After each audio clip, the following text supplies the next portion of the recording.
Hi everybody, it's Anna.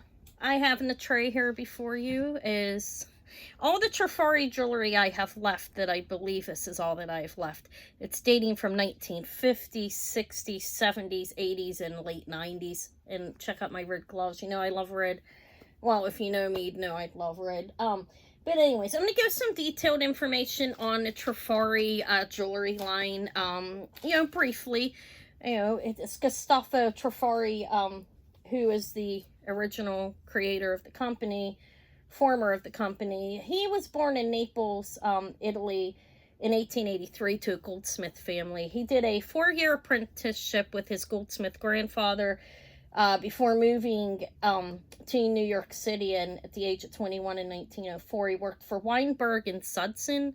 Can't find real information on that, not even in the book that I read. In 1909, he formed Trifari and Trifari with his uncle Ludovico, and they primarily had made hair accessories and some costume jewelry. Once his uncle left the company, he dropped the Trifari, and then he was just Trifari instead of Trifari and Trifari.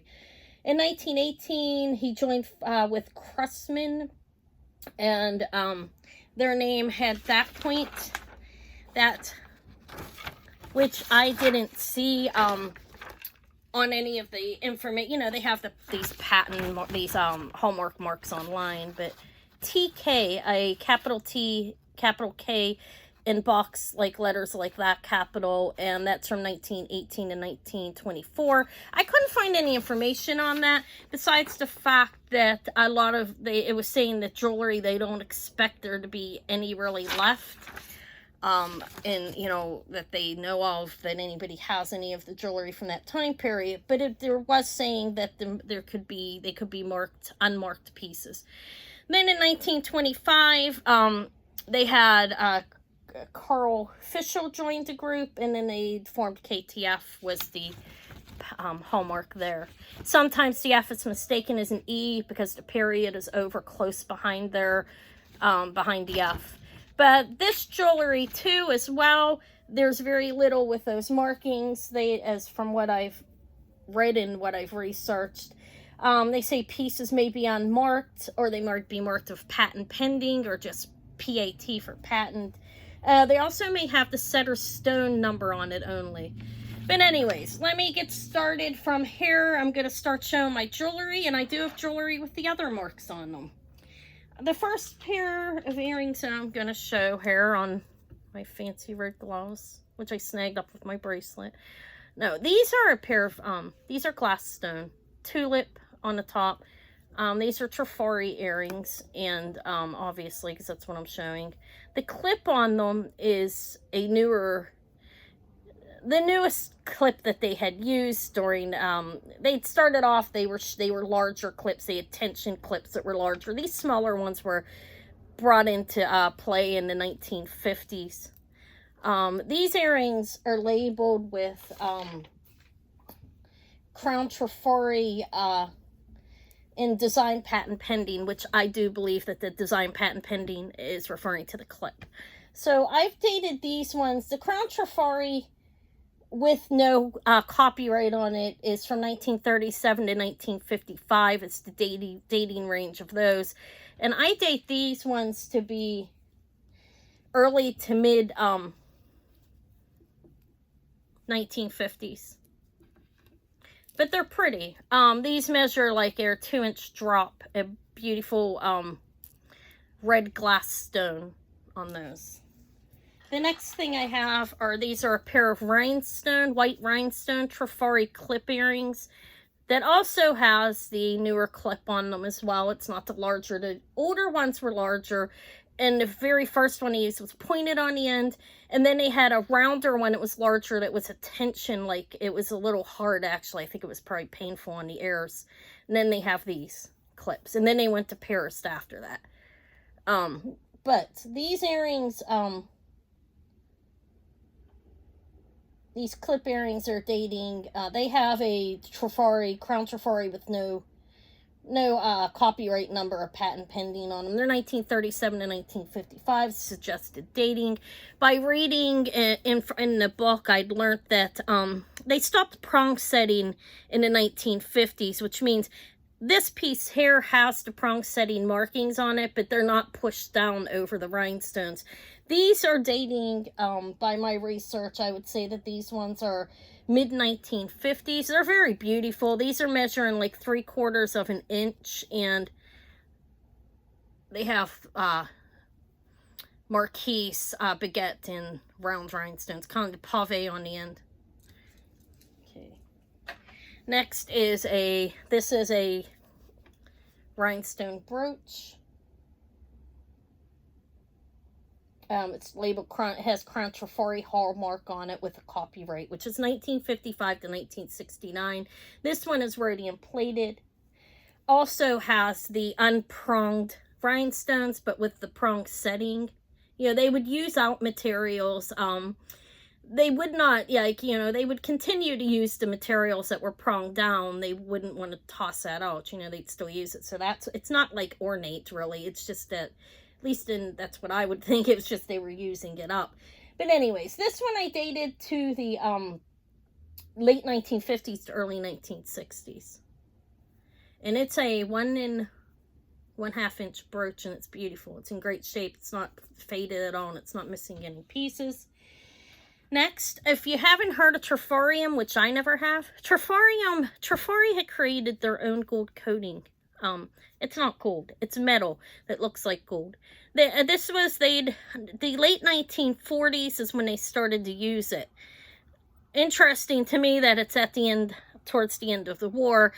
They were probably trying to create it during the war so they didn't have to use gold and silver. But anyways, these earrings here have the newer clasp, you know, clip back there. And these are actually labeled Crown Trifari for copyright on them. I date these ones mid-1950s to early 1960s. And these are about 3/4 of an inch. And they're in good shape too. The Trifarium it's not faded at all. It was Trifari created. It's pretty cool. I never knew that until now. But they have Trifari plating on them. This does as well. This is a Lucite, a tortoiseshell Lucite, and gold tone with the Trifarium. See how that looks there. Trifarium coating on it as well. This is measuring about 1 1/2 inch. And this here it has Crown Trifari on it with a C 1955-1969. I date this early to mid-1960s. Looks like that to me as well by just looking at it. Next, I have 2 necklaces. These stumped me. These are chokers, okay? They appear to be, this one looks rhodium plated. It's silver tone. Has a hook. They both have Trifari copyright and marked on them. There's the first choker. And this one is actually little bows, if you see on it. Same thing, Trifari for copyright. These ones here, the chokers, I say late 1950s to early 1960s on them. As same as the Crown Trifari mark with, they have a copyright on it, 1955 through 1969 is what the dating is on that hallmark. So yeah, I say late 50s, early 1960s on these. They're still utilizing the hook. And they're small. They're in great shape though. These have no fading notes whatsoever either. And they are approximately 18 inches from end to end. If anybody's interested, I'll measure them better. Next, I have this. This is a pendant. I don't know if the chain's original. It's not labeled Trifari, but it looks like it goes with it. This is a 2-inch silver tone pendant marked with Crown Trifari and copyright. I date this one late 60s, early 1970s by the hallmark in the design. They can, as it says, the hallmark on it, it could carry over into the, you know, a little later than what the dates are suggesting, when they had the, you know, the copyright on that. But next I have these, 3 things. Well, let me show this next. This is kind of cool. It matches, it looks the same design as the necklace pendant that I just showed. And this is a studded star brooch, I call it. It's labeled Crown Trifari with a copyright. Dating 1955 to 1969. I say late 60s to early 70s again, with a carryover of the metal that they wanted to use, because why would they throw it out? Next is 3 items: a leaf bracelet, a clamper bracelet, still good tension in it too, and a leaf pin. All 3 of these are labeled Crown Trifari with the copyright, dating 1955 to 1969. Again, I believe these to be late 1960s, early 1970s. This is a 2-inch leaf brooch. It's nice. This one looks plated. It's in great shape, and from the 70s at the latest, early 70s, and this as well. It's pretty. This is a 7-inch bracelet. Okay, next I do a couple pieces from 1980s. Now, this is a cyclone, and I believe that looks like the Trifarium plating back there again. That's why their stuff doesn't fade. That was a really strong. I never knew that. I had no idea. Now I do. This is red enamel and gold tone, which I believe is Trifarium. I don't know if the necklace goes with it. It measures 26 inches. It's in great shape. There's no fading whatsoever. This is a 1980s piece here. Golden red enamel Trifari Cyclone is what I call it. It measures 3 inches. Handwritten on it is, let me show. This is what I'm talking about. Handwritten in a circle with the copyright. This is 1980s. This is the one I was talking about with the Crown Trifari. You have to see in the regular Trifari as well. That's printed. It's not handwritten. 1955 to 1969. And up here we've copied Crown Trifari with no copyright. Now, interestingly, the Crown Trifari, they started because of Alfred Philippe, you know, their master creator and jewel, who was the head jeweler of the company, creator. He had created a bunch of crown brooches and pins that were highly popular. So that's how Crown Trifari came about. Never knew that either. Just learned that. But anyways, this is 1980s. With that handwritten. Easily looks 1980s too. I couldn't, I can't argue that. And these have the same signing. And I don't know if these are Lucite or if these are just acrylic or some other kind of plastic. I cannot say. The other piece I can. These I can't tell. They have white rhinestones. They have the Trifari with the copyright in handwriting with the circle around it. These are 1980s. Now, the newest, Trifari was sold out to a company. What was it called? I don't know all this on the top of my head. I can't remember everything. Crystal Brands bought Trifari out in 1988. And then they have more. This jewelry is very low quality. I mean, honestly, it is. They say that even places if you look. White enamel and gold tone. Now, I don't know if they bought the Trifarium when they bought it, but the plating kind of looks the same in the back there, if you look. But anyways, these clip earrings are dating with that last Hallmark, which is Trifari TM. You'll see that on your jewelry. That is after they were bought out by the Crystal Brands Corporation, and it's late 1980s through 1999. That jewelry, that's what these are. Trifari TM, as well as this little like 18-inch chain, very thin, very cheaply made, to be honest. Trifari TM on it as well. But after the 1999, I was reading that there's some jewelry that you'll find on a card with Trifari, a Trifari card, but no marks. And there's also a hang tag that just says Trifari, but those are really low quality jewelry being mass produced. There is some important notes to mark. During the war, Trifari was using primarily silver, sterling silver and sterling silver with gold plating over it, real gold plating over it, not the Trifarium that came in the late 40s.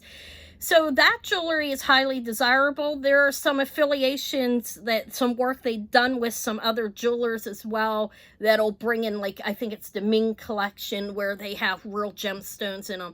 So you need to, if you see a piece of jewelry, this is something I've noted when I was reading up, a piece of jewelry that has a jeweler's number on it. There will be a piece, and I don't have a piece like it. I wish I did. It could have the Trifari, like Crown Trifari, mainly probably the older one, more likely, without the copyright, a patent pending mark, and a jeweler's number. And it's just a number. It doesn't say jeweler's number. It'll be like a 23 on there or whatever. You want to check those out. They had jewelers who would prong the gems that were going into the jewelry, and they'd have to mark their jeweler mark on it after they had pronged them. You know, they're pronging the jewelry in there. Now in the mid to late 1950s, when they stopped pronging, what I'd read is that they were no longer utilizing prong or like jewel setters any longer. And also some of that after Alfred Philippe's death, Trifari quality declined. Now Gustavo died in, what was it, 1952 or 1955? 1952. The Gustavo Trifari Jr. died. His son had took over in the background along with I believe Cressman and Fischel also had sons who were working in the company. But Alfred Philippe was the mastermind behind a lot of the beautiful pieces that Trifari has, and the highly sought after pieces. The ways of finding those things are by paying attention to patent numbers if they're on there. Again, the jeweler mark, the jewel setter number, if you see that on there, it's something you want to pay attention to. That's going to be more vintage and maybe higher end. I've never found it. I'm going to look out for it. But all these pieces will be up for sale if anybody wants them. Some of them are more highly desirable than others, but they all are worthy of collecting if you're a collector. Let me see if I missed anything. Oh, they began gluing stones in the late 50s. You can see that on my brooch when I look at it. The brooch I have, I see a discoloration. Plus, how else are they going to hold them in? These weren't pronged, but you can see a little yellow on one of these. It's still a very beautiful brooch. And it looks like it's like engraved signed on this one. But that is about it. All right. Oh, during the war. Okay. There is not a whole lot of pave rhinestone settings also during that period of time, and that's when they started really using the glass stones, colorful glass stones, and beautiful lucite jelly bellies. You know, you have Alfred Philippe with his jelly bellies with the lucite centers that they're worth a lot of money. He has a lot of beautiful tutti frutti designs of jewelry that have colorful crystals and cutout formed glass pieces in that as well. And then you have the clip mates. Never seen one in person, but there's it's two dress clips that can be snapped together inside a clip and worn as one large brooch. The crown pins, which I have already mentioned, which made him highly popular and actually changed the name to Crown Trifari, added Crown Trifari to it, was also very popular from Alfred Philippe. His jewelry is highly sought after, and I'm on the lookout for it.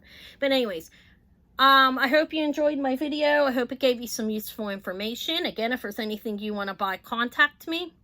Or go on my eBay, which I will include down in the section with... I don't have the jewelry up yet. When I do, I'll put it in a future video with this jewelry. But this is going to go on Mercari as well. Anyways, that is all. I hope you have a wonderful day. And hope you liked my gloves. It's a work week, and my hands are a mess. So I can't take time to manicure in between. I work again tomorrow. All right, thank you for watching. Goodbye.